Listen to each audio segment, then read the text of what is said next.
bonjour. Bonjour. Il fait chaud, très chaud. Alors d'habitude, avant la présidentielle, on parle pouvoir d'achat, justice, sécurité, éducation. Nouveau débat, la climatisation. Alors Marine Le Pen veut un plan massif de climatisation en France. Au PS, qu'est-ce qu'on en pense ? Au PS, on a tendance à penser qu'intelligence rime avec nuance. Donc moi j'entends Marine Le Pen qui dit qu'il faut un grand plan de climatisation, que ce serait le salut absolu, qu'il faut en mettre partout, etc. J'entends la France Insoumise qui dit par principe on est contre, on veut pas de climatisation. Je pense que le juste milieu est évidemment entre les deux. C'est-à-dire il faut évidemment de la climatisation pour s'adapter au climat. Quand on parle de climat et résilience, c'est à la fois lutter contre le réchauffement climatique en réduisant nos gaz à effet de serre, mais très clairement, on n'arrivera pas à réduire ces fortes chaleurs. Donc il faudra s'adapter. S'adapter, ça veut dire isoler les bâtiments et ça veut dire mettre de la climatisation. Donc oui, par exemple, plutôt qu'isoler et climatiser toutes les classes de toutes les écoles de France, déjà commencer à isoler les bâtiments qui fassent moins chaud l'été, moins froid l'hiver, et puis avoir par exemple une salle qui puisse être climatisée, une grande salle, ça peut être le réfectoire, une salle d'animation, où on puisse en cas de très forte chaleur regrouper les élèves. Par exemple, ça me paraît être une solution adaptée. Donc non, nous ne sommes pas par principe contre la climatisation. On dit simplement que climatiser une passoire thermique, un préfabriqué dans laquelle nos enfants sont en CM1, très clairement, on refroidit la cour. Donc ça ne sert à rien, c'est pas le salut absolu. Mais il faut, et c'est la raison pour laquelle nous avions conditionné notre non-censure à l'augmentation du fonds vert, que l'ensemble des collectivités investissent massivement dans les EHPAD, dans les écoles, dans les bâtiments publics, effectivement pour les isoler et pourquoi pas pour les climatiser. Et pourquoi est-ce qu'on se réveille en 2026 ? Les vagues de chaleur, il y en a eu, il y en a de plus en plus, année après année. Pourquoi la France est si inadaptée à ces fortes chaleurs, contrairement à d'autres pays ? Est-ce qu'elle paye le prix d'une idéologie écologiste Oh et verte ? non, vous savez, on paye aussi le prix d'une idéologie de négationniste de réchauffement climatique, madame. Il y a très clairement des gens qui considèrent que lutter contre le réchauffement climatique, ça n'est pas une politique publique prioritaire depuis 10 ans. Donc moi, je pense qu'on paye ça aussi, alors que nous considérons que, au même titre qu'il y a eu des grandes vagues d'investissement, quand il y a eu la machine à vapeur, quand il y a eu l'électricité, qu'aujourd'hui, le développement des emplois, notre croissance économique, doit reposer sur une politique massive d'adaptation et de transition écologique, à la fois transition énergétique, mais aussi isoler les logements, isoler les écoles, climatiser les EHPAD. Et ça, effectivement, c'est un plan d'investissement massif et donc ça demande de la dépense publique. Et du temps. Et du temps. Mais de la dépense publique, c'est-à-dire que, et on va parler justice juste après, ouais. C'est vrai qu'au moment du budget, on dit beaucoup, il faut faire des coupes franches, j'entends le RN qui parle de faire 100 milliards d'économies, mais tout au long de l'année, c'est plutôt un autre son de cloche qu'on entend, quand on entend qu'on manque de moyens à l'école, et c'est vrai, à l'hôpital public, là on va parler de la justice, des moyens de la police, là on parle de la transition écologique, c'est bien qu'on réalise que finalement en France, on n'a pas, et c'est ce qu'on s'égosille à dire pendant les périodes budgétaires, on n'a pas de gros problèmes de dépenses, évidemment, on peut faire des économies à droite ou à gauche, mais très clairement, il y a des politiques publiques qu'on ne peut pas se permettre de sacrifier si on veut être au niveau de la 7e puissance mondiale. Mais alors on sacrifie où ? Bien, il y a des économies à faire, il y a des économies d'échelle. Quand on imagine, par exemple, un fonctionnement différent dans telle ou telle administration, il peut y avoir certaines politiques publiques très à la marge. Mais très franchement, les 40 milliards d'euros d'économies de Bayrou, ça aurait été un record historique de la Ve République. Faire ça en un seul exercice.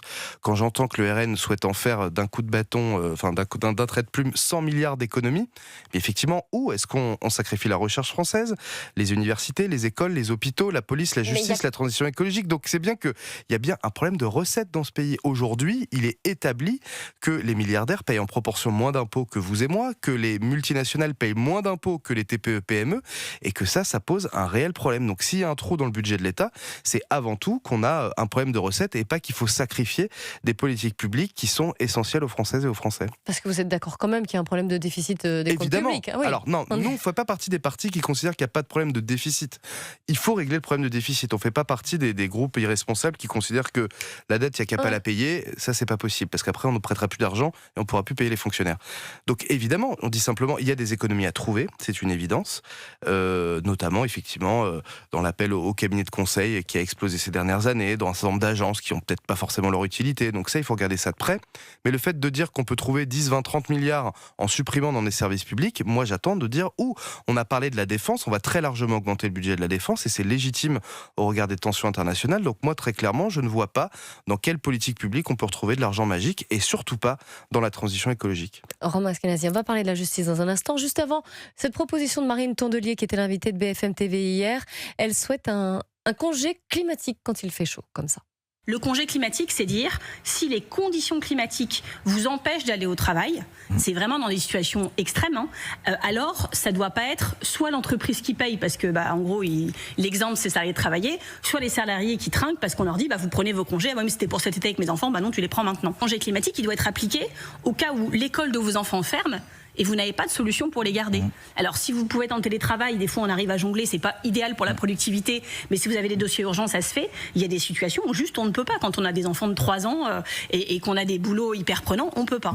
Romain Eskenazi, vous y êtes favorable, un congé climatique? Alors, je ne sais pas si le terme de congé est le meilleur et le terme le mieux trouvé, parce qu'après on va encore dire, voilà, la gauche, ils ont que des idées, ils pensent qu'à faire des congés. Par contre, il y a une réalité, c'est qu'on va très bien le voir dans les chiffres, la productivité aura baissé ces derniers jours, très clairement. Il y a un certain nombre de professions que c'est impossible d'exercer en plein air à plus de 50 degrés. Moi, à titre personnel, aujourd'hui et demain, l'école de mes enfants sont fermées, donc j'ai de la chance de pouvoir trouver une solution, mais sinon, il y a plein de salariés qui n'en ont pas et qui sont contraints de rester chez eux parce que l'école est fermée.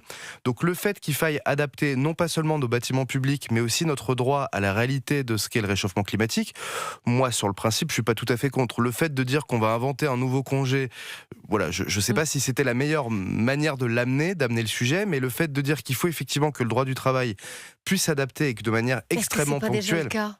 Bien non, vous savez, aujourd'hui, les salariés pour qui l'école est fermée et qui doivent garder leurs enfants doivent poser une journée et perdre du pouvoir d'achat et perdre du salaire pour garder leurs enfants, alors qu'on leur a dit, ils n'ont pas eu le choix. On dit, l'école est fermée, on les prend pas, il fait 50 degrés dans la classe. Là où je mettrais une petite réserve tout de même, c'est que c'est aussi, et je sais que les Québécois se moquent souvent de nous quand le pays est à l'arrêt et qu'il y a 10 cm de neige, que ce soit pour le froid ou pour le chaud, c'est aussi à nous de prendre conscience qu'il y a des variations climatiques et qu'il faut que le pays continue à fonctionner même quand il neige un peu ou même quand il fait un petit peu chaud. Donc c'est en ça que je trouve que l'expression de congé climatique est pas la plus maligne pour amener le sujet, il me semble, en tout cas pas la plus habile politiquement.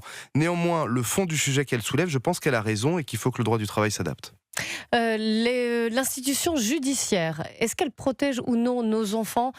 Il y a eu 2 scandales, il y a même plusieurs scandales. Il y a cette inspection, ce rapport d'inspection qui a été en partie dévoilé. Est-ce que c'est un rapport préliminaire pour la gendarmerie et la justice à la suite de l'affaire Liana ? Et moi, je voudrais vous faire écouter Stéphanie Bonhomme. C'est la maman d'Elias qui a été tuée en janvier 2025 par des multirécidivistes. Que là aussi, la France n'a pas protégé ses enfants et c'est ce qu'elle a dit.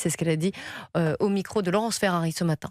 Il n'est pas normal que la société ne protège pas nos enfants et qui plus est l'institution judiciaire, parce que dans plusieurs affaires, notamment les meurtres de Philippine, le viol de Claire Géromini, c'est des personnes qui étaient connues de la justice ou qui étaient des OQTF. Dans le drame que vit la famille de Liana, c'est encore une fois des personnes qui auraient dû être signalées. Donc il faut qu'il y ait une prise de conscience. J'espère que cette prise de conscience, elle va être rapide, parce que c'est un sujet, effectivement, qui est primordial et viscéralement important pour les Français. On le voit dans la colère qui s'exprime, qui est une colère très très forte. Comment répondre à cette colère, Romain Eskenazi ? Bien écoutez, nous on considère que l'affaire Liana a effectivement révélé quelque chose dont on est conscient depuis très longtemps, sur lequel les associations alertent depuis très longtemps, c'est qu'il y a un problème systémique dans ce pays. Pour 2 raisons, à la fois parce que la loi n'est pas forcément adaptée aux nouvelles pratiques sinistres de ces pédocriminels, et donc nous avons déposé, nous, au mois de novembre, après 1 an de travail d'entretien, une loi dite intégrale contre les violences sexistes et sexuelles, pour combler les trous dans la raquette de notre droit et pour améliorer la loi. Et deuxièmement, il y a un problème de moyens. Vous vous rendez compte que la France a 6 fois moins de juges que l'Allemagne, 4 fois moins de procureurs que l'Allemagne. Donc, et 2 fois moins que la moyenne européenne. C'est pas que l'Allemagne est le meilleur élève de tout le monde. On a 2 fois moins de juges que la moyenne des autres 26 pays européens. Donc nous considérons, nous, qu'il y a un problème dans la loi, qu'il y a un problème de moyens. Je ne pense pas, pour fréquenter des magistrats, que leur passe-temps, ce soit de laisser dehors, sortis, des pédocriminels, des criminels en puissance, qui peuvent potentiellement tuer des enfants. Quand vous avez 75 000 dossiers de viol qui croulent dans les tribunaux aujourd'hui, qui ne sont pas traités, c'est bien qu'il y a un problème de moyens. Donc pour moi, dire comme Bruno Retailleau, il faut que l'État soit plus sévère avec ses juges, les punisse, les sanctionne, et c'est le bâton contre les juges qui va régler le problème, je ne le pense pas. Je pense sincèrement que c'est un problème de moyens. Si la justice avait suffisamment de moyens, elle pourrait mieux surveiller effectivement ces pédocriminels, les juger plus rapidement, les enfermer et les mettre hors d'état de nuire plus rapidement. Mais dans le cadre de l'affaire Liana, par exemple, il a été dit que ce n'était pas un manque de moyens et de surcharge de travail pour le tribunal d'Auch. Alors, le En fait que rapport à cette plainte qui n'a pas été traitée, où il y a eu une perte de temps hallucinante, alors qu'elle avait été déposée l'été dernier déjà. Le fait qu'il y ait eu des manquements individuels dans cette affaire-là, c'est possible. C'est pour ça qu'on ne s'est jamais opposé, et c'est bien légitime pour la famille en deuil, à ce qu'il y ait une enquête interne, qu'on comprenne ce qui s'est passé, comment. Mais dans ces cas-là, est-ce qu'il faudra sanction ? Si évidemment il y a eu des manquements professionnels, il pourrait y avoir sanction. C'est le cas de n'importe quel personnel du privé ou du public. Quand il a mal fait son travail et qu'il y a eu des conséquences graves, il y a une sanction, ça paraît naturel. Mais le fait de dire qu'on va régler le problème systémique en France, à nos yeux, au regard du nombre de victimes, une femme meurt tous les 3 jours sous les coups de son conjoint, de son ex-conjoint, le nombre de viols sur mineurs qu'il y a aujourd'hui en France, très souvent avec des coupables qui ont la clé de la porte de l'entrée, qui sont à l'intérieur de la maison. Et donc ça prend du temps de déceler cette criminalité intrafamiliale. Donc non, nous sommes absolument persuadés que les responsabilités qui pourraient être déterminées suite à cette enquête ne doivent pas exempter le gouvernement d'une réflexion profonde sur le problème beaucoup plus profond qui est celui de la France aujourd'hui, à savoir un trou dans la raquette législative. Il faut une loi. Aujourd'hui, on en est persuadé. Oui, mais la proposition de loi intégrale que vous soutenez ne va pas résoudre non plus tous les problèmes, vous l'avez dit. Voilà. Et même Gérard Darmanin a dit si elle avait été votée avant, ça n'aurait pas sauvé Liana. On l'entend parfaitement. Simplement, 75 000 dossiers en attente. Donc c'est bien qu'il y ait une extrême minorité des viols qui donnent lieu finalement à une condamnation, parce que le système de preuve n'est pas tout à fait adapté. Et donc il y a quelque chose à changer dans la loi, il y a des moyens à renforcer, mais effectivement, ça n'exempte pas une enquête interne pour comprendre ce qui s'est passé dans cette affaire-là. Est-ce qu'il y aurait fallu que Gérald Darmanin pose sa démission ? C'est ce qu'a exprimé le chef de mon parti, Olivier Faure. Il a effectivement fini par demander sa démission. Je le comprends. Moi, je considère que le problème date effectivement d'avant sa prise de fonction, et malheureusement continuera après lui si demain il y a un nouveau garde des Sceaux qui est nommé. Donc moi, je comprends qu'il l'ait fait, parce qu'à un moment donné, on peut pas être responsable politique sans aucune responsabilité. Et les alertes, on les porte depuis plusieurs années auprès de ce gouvernement sur un manque de moyens, sur un problème systémique que la France ne protège pas assez. Vous avez commencé votre question comme ça. Les femmes et les enfants dans ce pays, qui sont a priori plus fragiles et plus susceptibles d'être victimes de violences. Donc moi, je comprends qu'on ait demandé sa démission. Je crains néanmoins que son départ ne règle aucun problème dans le pays. Vous êtes député, vous allez devoir vous repositionner sur la loi fin de vie, parce que députés et sénateurs ne se sont pas mis d'accord. Une nouvelle lecture, un nouvel examen de cette loi sur la fin de vie qui crée un droit à l'aide à mourir, avant donc que l'Assemblée nationale, qui normalement aura le dernier mot le 15 juillet. Cette loi devait-elle absolument passer comme ça, prioritairement, parce qu'on sait qu'il y a un peu un embouteillage de textes à examiner. Est-ce qu'il fallait absolument faire cette loi ? Écoutez, ça fait, je crois, 8 ans, 9 ans maintenant qu'on travaille sur ce texte-là. Il y a eu d'abord une convention citoyenne, donc les citoyens ont eu la parole, des citoyens tirés au sort, qui sont exprimés à 80% en faveur d'une évolution législative pour s'aligner sur la plupart de nos voisins européens. À l'issue de la convention citoyenne, il y a eu des années de débats. Moi, je travaille à l'hôpital quand Olivier Falorni est venu en audition à l'hôpital de La Fontaine de Saint-Denis pour entendre les médecins, les soignants, etc. Donc c'est vraiment pas de l'improvisation. Il y a eu des mois et des mois de débats à l'Assemblée nationale. Il est temps effectivement qu'avant la fin du quinquennat d'Emmanuel Macron, c'était un engagement de sa part, cette loi puisse être adoptée conformément, encore une fois, à l'opinion portée par l'écrasante majorité des Français sur ce sujet. Mais elle est également profondément clivante, vous le savez. Et ce sont des sujets sur lesquels il est difficile évidemment de trancher. Écoutez, c'est pas parce que il n'y a pas 99,9 ou 100% des Français qui sont favorables à un texte qu'il faut surtout rien faire. Sinon, on légiférerait jamais dans ce pays. Et d'ailleurs, il n'y aurait jamais aucune élection de gagnée. Je connais pas d'élections qui sont gagnées à 100% des cas. Des questions de vie et de mort, quand même. Tout à fait. Mais en fait, cette loi est, à mon sens, pour avoir assisté au débat, particulièrement bien pensée. Déjà, il faut bien être conscient qu'on n'oblige personne. C'est-à-dire que c'est une loi d'abord de liberté. C'est-à-dire ceux qui sont contre, eh bien, ne le feront pas. Et puis ceux qui sont pour, eh bien, ils pourront le faire. Et le fait de vouloir décider à la place de l'autre en fonction de ses propres convictions. C'est pas tout à fait le concept de la démocratie et de l'état de droit. À partir du moment où vous avez des convictions religieuses à tout hasard, par exemple, qui vous interdisent de faire une fin de vie, même si vous êtes en phase terminale de cancer, dans d'extrêmes souffrances et qu'il vous reste 3 semaines à vivre et que vous ne voulez pas le faire, c'est votre droit le plus complet. Mais le fait d'interdire à quiconque de le faire en fonction de vos convictions religieuses personnelles, ça n'est pas tout à fait la conception de la démocratie. C'est une loi de liberté qui laisse chacun faire son choix et non pas un choix qui soit totalement libre. Cette loi est extrêmement contrainte. Vous avez 5 conditions absolues. Il faut être majeur, il faut être français, il faut être en phase terminale d'une maladie grave et incurable, c'est-à-dire qu'il n'y ait plus aucune chance de guérison, qu'il soit attesté que vous ayez des souffrances psychologiques et physiques qui sont à vos yeux absolument insupportables, et il faut que vous ayez exprimé le souhait de vouloir mettre fin à vos jours pour les semaines qui vous restent à vivre, qu'il y ait un collège de médecins extérieur à votre prise en charge qui se soit déterminé sur votre cas, sur votre dossier, puis votre médecin qui le confirme, puis que vous reconfirmiez la décision plusieurs jours après. Donc ça ne peut pas se faire de manière totalement improvisée. Évidemment, pour les personnes handicapées, c'est totalement exclu, pour les personnes dépressives, pour les personnes...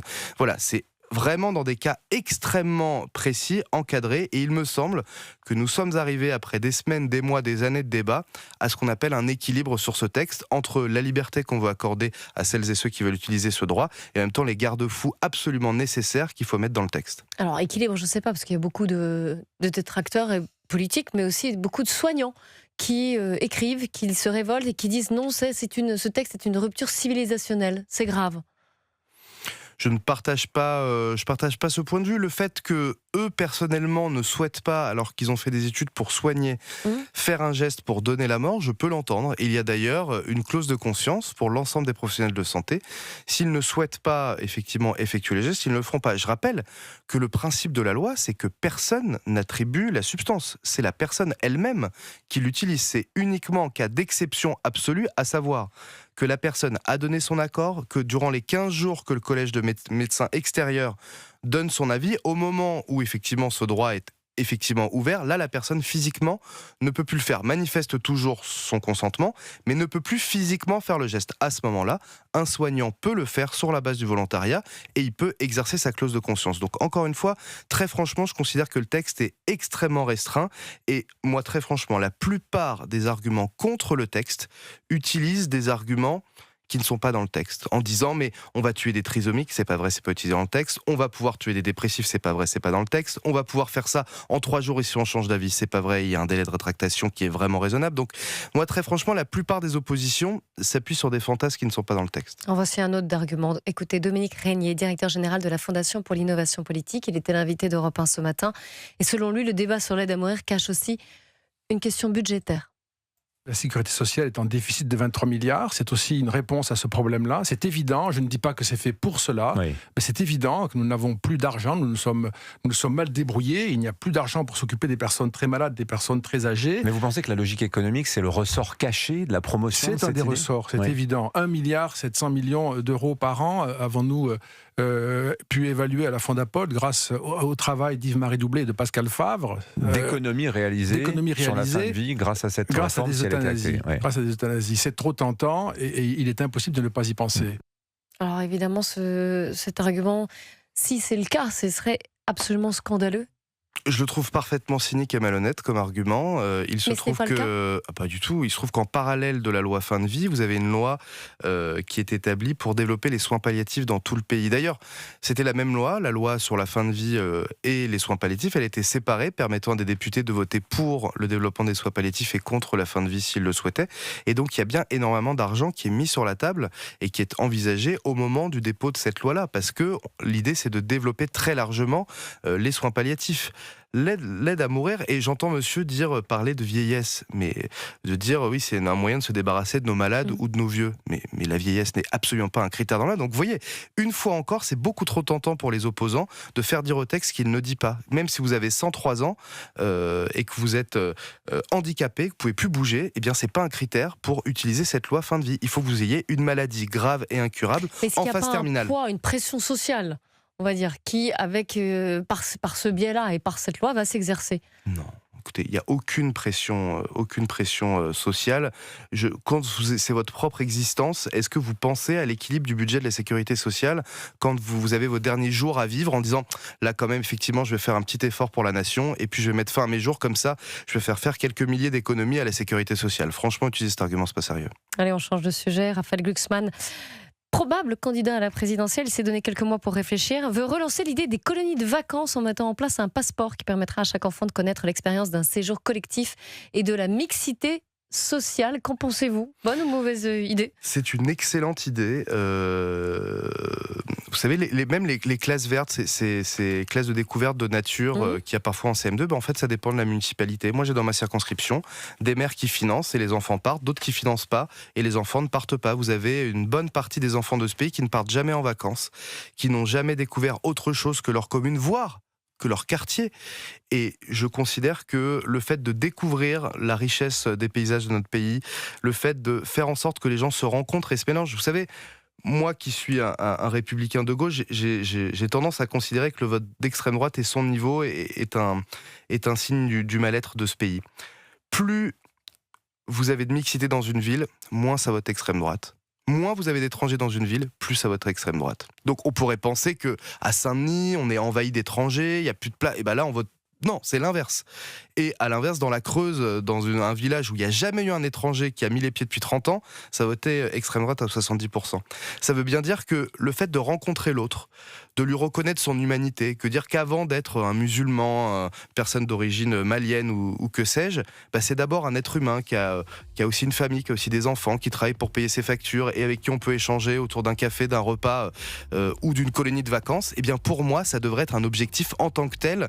Et le fait d'obliger à des colonies de vacances qui fait de la mixité dans ce pays, qui fait que les gens entre la ville et la campagne qui se regardent bizarrement se rencontrent, échangent, vivent des expériences ensemble, le fait que ce soit un service et une politique publique dans ce pays pour renforcer l'unité de la nation, je pense que c'est une très bonne chose. Il y a des convergences entre le PS et Place Publique. Est-ce que Raphaël Glucksmann sera le candidat du PS? Ce que je peux vous garantir, c'est que Place Publique et le PS auront le même candidat à la présidentielle. Est-ce que c'est nous qui serons derrière Raphaël Glucksmann ou est-ce que c'est lui qui sera derrière notre candidat? On le saura à l'automne prochain, mais ce qui est certain, c'est qu'il n'y aura pas deux candidats à la présidentielle pour Place Publique et le PS. Merci beaucoup, Romain Eskenazi. Je rappelle que vous êtes porte-parole du PS et député du Val d'Oise.